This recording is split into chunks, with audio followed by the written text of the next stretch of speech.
नमस्कार, मैं डॉक्टर ग्रीवा माकड़ हमारे चैनल डॉक्टर माकड़ ज़ुमा क्लिनिक में आपका फिर से एक बार स्वागत करती हूँ। आज हम बात करेंगे किलोइड्स के बारे में। यस, काफ़ी लोगों ने ये सुना होगा, काफ़ी लोगों ने एक्सपीरियंस किया होगा। जब भी कोई ना कोई रीज़न से कुछ इंजुरी होती है स्किन के ऊपर, या तो कोई एक्सीडेंट हुआ होता है, या तो कोई सर्जरीज हुई होती है, या तो बर्न्स हुआ है, अगर कोई कारण से किसी को जलन हो गई स्किन के ऊपर और इस तरीके से बर्न्स हो गए, तो ऐसे अलग अलग कॉजेटिव फैक्टर्स के बाद जब भी इस तरीके से कुछ एक्सपोजर होता है स्किन का कोई ऐसे पॉजिटिव फैक्टर के साथ, उसके बाद as a part of natural healing process उस एरियाज में स्किन में जब हीलिंग होता है वहां पे स्कार बन जाते हैं। तो ये तो हमारे जो सिस्टम है उसका एक नेचुरल हीलिंग प्रोसेस हुआ, नेचुरल रिपेयर प्रोसेस हुआ। बट कभी कभार कई लोगों में ऐसा होता है कि जिस एरियाज में ये हुआ है, स्किन के जिस एरियाज में ये स्कार फॉर्मेशन हुआ है, वहां की जो सरफेस है वो नेचुरल हीलिंग के बियॉन्ड जाके एक फर्म इरेगुलर शेप्ड एलिवेशन बना देता है स्किन के ऊपर। इसे कहते हैं किलोइड्स। ये एकदम पिंक और एकदम लाइट ब्राउन कलर का होता है किलोइड। कभी कभार शाइनी भी होता है, थोड़ा चमकता भी दिखता है। और ये किलोइड ऐसी चीज है जहां पे अलग अलग सीजन के वेरिएशन जब आते हैं तब कभी कभार उसमें ज्यादा पेन भी हो सकता है। और ये किलोइड अगर ऐसी सरफेस पे है जो नेचुरली हमारे यूज में उस स्किन के एरियाज आते हैं, तो ऑब्वियसली थोड़ा तो वो एलिवेशन जो होता है वो थोड़ा तकलीफ तो देता ही है। तो इस तरीके से जो किलोइड फॉर्मेशन होता है बहुत लोगों की तासीर का एक नेचुरल पार्ट बन जाता है। जब भी स्किन में कुछ रेशेस होते हैं, या तो कभी कभार चिकन पॉक्स हुआ होता है, कुछ बर्न्स हो गया, कुछ छोटी मोटी इंजुरी हो गई, राइट। तो ऐसे ऐसे लोगों में जिनमें किलोइड फॉर्मेशन की तासीर बनी हुई है, ऐसे लोगों में ये किलोइड फॉर्मेशन डेफिनेटली थोड़ा बहुत तो तकलीफदायक बन जाता है। सो होम्योपैथी जो है इस किलोइड फॉर्मेशन की जो टेंडेंसी इंडिविजुअल्स में बनी हुई है उस टेंडेंसी को रिवर्सिफाइड कर सकता है, रिवर्ट बैक कर सकता है। और जो भी पेन होता है किलोइड में अलग अलग सीजन में, या तो जनरली भी जिनको पेन्स होते हैं और कॉस्मेटिक पर्पज से भी जिनको ये अच्छा नहीं लगता कि किलोइड फॉर्म हो रहा है बॉडी में, और या तो उसकी साइज बढ़ रही है, तो ऐसे हर एक केसेस में homeopathic medicine will be definitely helpful to you. और होम्योपैथी में बहुत सारी अलग अलग मेडिसिन है जो आपको बहुत ही अच्छे रिजल्ट दे सकती है। तो इस बारे में हम चर्चा करेंगे। आई थिंक आपको किलोइड क्या है उसके बारे में आराम से ये आपको समझूती मिल गई होगी इस वीडियो के माध्यम से। अभी हम बात करने जाएंगे ऐसी होम्योपैथिक मेडिसिन के बारे में। तो मैं अगर मेडिसिन के बारे में बताऊं तो there is a list of homeopathic medicine, totally natural है, सेफेस्ट है, कोई साइड इफेक्ट नहीं है। और ज्यादातर जिन लोगों ने सर्जिकली भी रिमूव करवा लिया है उनको भी अगर फिर से हुआ है तो वो मेडिसिन जाती है आपकी टेंडेंसी पे जाके एक्ट करेगी, और आपकी इस जो टेंडेंसी है जहां पे बार बार किलोइड फॉर्म हो जाना और या तो उनकी साइज बढ़ जाना, तो इस टेंडेंसी को ही वो कर्टेल कर देगी। तो अभी हम बात करते हैं मेडिसिन के बारे में।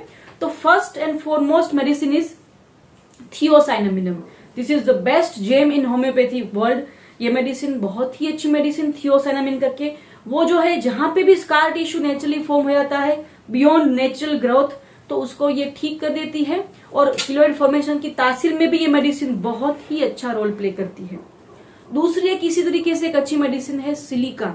सिलिका कभी भी जहां पे नेचुरल फॉरेन ग्रोथ अगर शरीर में बढ़ गया है तो इसमें नेचुरली भी काम आती है, और किलोइड फॉर्मेशन में तो ये मेडिसिन बहुत ही अच्छा रिजल्ट देती है। तीसरी एक अच्छी दवाई है ग्रेफाइटिस, जहां पे पेन भी होता है और उस किलोइड जहां पे किलोइड फॉर्म हुआ है उसमें शायद री इंजुरी के कारण कभी कभार कुछ लिक्विड डिस्चार्ज आता है, या तो बार बार किलोइड होता है, तो graphites is definitely a good medicine to choose for. इस तरीके से बहुत सारी ऐसी मेडिसिन है, हमने ये 3 मेडिसिन के बारे में बताया। इसके अलावा एक मेडिसिन है कॉस्टिकम करके, खास करके जिनको बर्न्स हुआ है, जो अनफॉर्चुनेट लोगों को जहां पे बर्न्स के कारण वहां पे नेचुरल हीलिंग प्रोसेस बियॉन्ड जाके काम करेगी और किलोइड कर देगी फॉर्मेशन। अगर ऐसा केस है जो वहां पे बर्न्स होने के बाद किलोइड फॉर्मेशन हुआ है तो causticum will be of great help to you. तो ये बहुत ही अच्छी दवाई है कॉस्टिकम। इसी तरीके से नाइट्रिक एसिड करके एक दवा है, वो भी जहां पे पेनफुल किलोइड है, स्पिंटल लाइक पेन होता है, जहां पे भी जिस एरियाज में स्किन में किलोइड हो गया है वहां पे पेन भी होता है, बर्निंग भी रहता है साथ में वो फ्रिक्शन के कारण, तो nitric acid is one of the best medicine. इसी तरीके से बहुत सारी अलग अलग मेडिसिन है। जैसे एक मुझे याद आया रीजन, अभी बोलते समय मुझे याद आया, जहां पे वैक्सीनेशन साइट जहाँ पे बच्चों में वैक्सीनेशन या तो बड़ों में भी आजकल वैक्सीनेशन बहुत प्रचलित है, और वैक्सीनेशन के कारण उस साइट में अगर आपने वो पेनलेस वैक्सीन नहीं लगवाई है तो उस साइट पे एकदम से किलोइड फॉर्म हो गया। अगर ऐसा केस होता है तो thuja is best medicine. Thuja के रेपिटेशन से नेचुरली ही किलोइड फॉर्मेशन का जो ड्यूरेशन है वो भी कम हो जाएगा, पेन भी नहीं होगा, और बार बार किलोइड होने की जो तासीर है वो भी कर्टेल हो जाएगी। तो इसी तरीके से आपको लगता है कि आपकी बॉडी में भी नेचुरली जहीं जहीं पे जहां जहां पे इंजुरीज होती है वहां पे किलोइड फॉर्म हो जाता है, एक ऐसा टिश्यू ओवरग्रोथ पेन होता है जो हर एक जगह पे हो जाता है और वहां पे पेन भी कर रहा है, और आपकी ये तासीर है, अगर आपको ये मालूम पड़ गया तो डेफिनेटली आप शुरुआत से ही होम्योपैथिक मेडिसिन लोगे तो वो किलोइड को आगे भी नहीं बढ़ने देगा मेडिसिन, और उसके साथ साथ पेन को भी कंट्रोल करेगा, और साथ साथ आपकी जो टेंडेंसी है बार बार किलोइड हो जाने की, तो फ्यूचर में भी आपको उस जगह पे किलोइड नहीं होता है। यस, काफी लोगों को आफ्टर सीजरियन सेक्शन और आफ्टर स्पेसिफिकली जहाँ पे सर्जरीज होती है उन लोगों को ने ये एकदम से एक्सपीरियंस किया होगा कि जहाँ पे जो सर्जरी की जो साइट रहती है बॉडी में वहां पे पूरा एक स्कार बन जाना। तो डेफिनेटली काफी फीमेल्स को कॉस्मेटिक रीजन से भी ये पसंद नहीं कि उनकी बॉडी में किलोइड हो जाता है। अगर आपको ये आपकी टेंडेंसी के बारे में मालूम पड़ गया है तो definitely you should seek for homeopathic help, और मेडिसिन आपको डेफिनेटली बहुत ही अच्छा रिजल्ट देगी। आपको सर्जरी के बाद भी फिर से हो गया है स्कार फॉर्मेशन, किलोइड फॉर्मेशन इस तरीके से, तो आपको उस वहां पे भी होम्योपैथी बहुत ही काम आएगी। तो आप हमारे ये जो वीडियो है उसके नीचे कमेंट सेक्शन में जाके कमेंट कर सकते हैं, हमें पूछ सकते हैं। हमारे इस चैनल को सब्सक्राइब करना ना भूलें ताकि आप तक पहुंचती रहेगी बहुत सारी जनरल और होम्योपैथी रिलेटेड इन्फॉर्मेशन।